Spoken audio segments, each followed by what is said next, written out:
السلام علیکم میرے محترم بھائیوں، دوستوں، بزرگوں، امید ہے کہ آپ سب خیریت سے ہوں گے۔ آج ہم فضائل اعمال میں سے حکایات صحابہ میں حضرت بلال جیشی رضی اللہ عنہ کا اسلام اور مصائب والا قصہ پڑھیں گے۔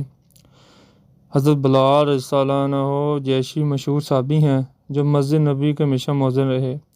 شروع میں ایک کافر کے غلام تھے، اسلام لے آئے، جس کی وجہ سے طرح طرح کی تکلیفیں دی جاتی تھیں۔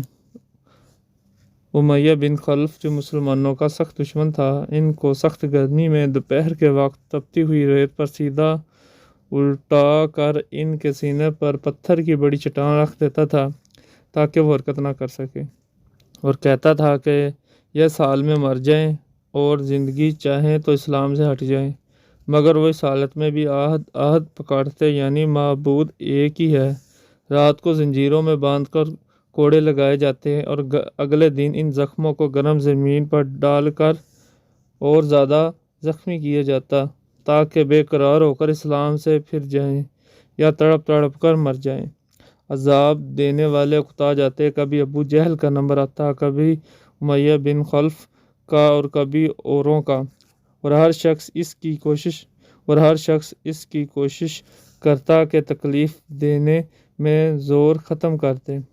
حضرت ابو بکر صدیق نے اس حالت میں دیکھا تو ان کو خرید کر آزاد فرمایا۔ چونکہ عرب کے بت پرست اپنے بتوں کو بھی معبود کہتے تھے، اس لیے ان کے مقابلے میں اسلام کی تعلیم توحید کی تھی، جس کی وجہ سے حضرت بلال رضی اللہ عنہ کی زبان پر ایک ہی ورد تھا۔ یہ تعلق اور عشق کی بات ہے۔ ہم جھوٹی محبتوں میں دیکھتے ہیں کہ جس سے محبت ہو جاتی ہے، اس کا نام لینے میں لطف آتا ہے، بے فائدہ اس کو رٹا جاتا ہے، تو اللہ کی محبت کا کیا کہنا، جو دین و دنیا میں دونوں جگہ کام آنے والی ہے۔ یہی وجہ کہ حضرت بلال رضی اللہ عنہ کو ہر طرح سے ستایا جاتا تھا، سخت سے سخت تکلیفیں پہنچائی جاتی تھی، مکہ کے لڑکوں کے حوالے کر دیا جاتا تھا تاکہ وہ ان کو گلی کوچوں میں چکر دیتے پھریں، اور یہ تھے کہ ایک ہی ایک ہے کہ رٹ لگاتے تھے۔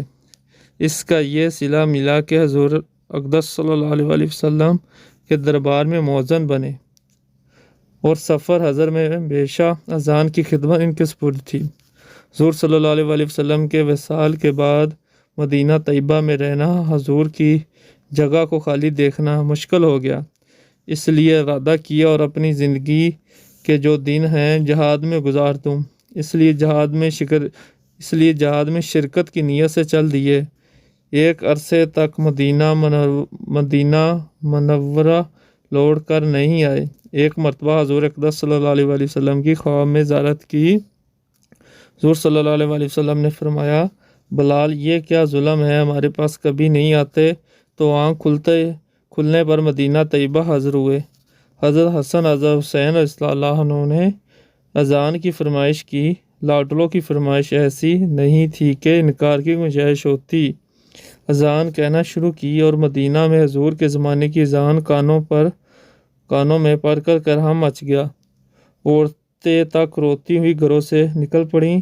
چند روز قیام کے بعد واپس ہوئے اور 20 ہجری کے قریب دمشق میں وصال ہوا۔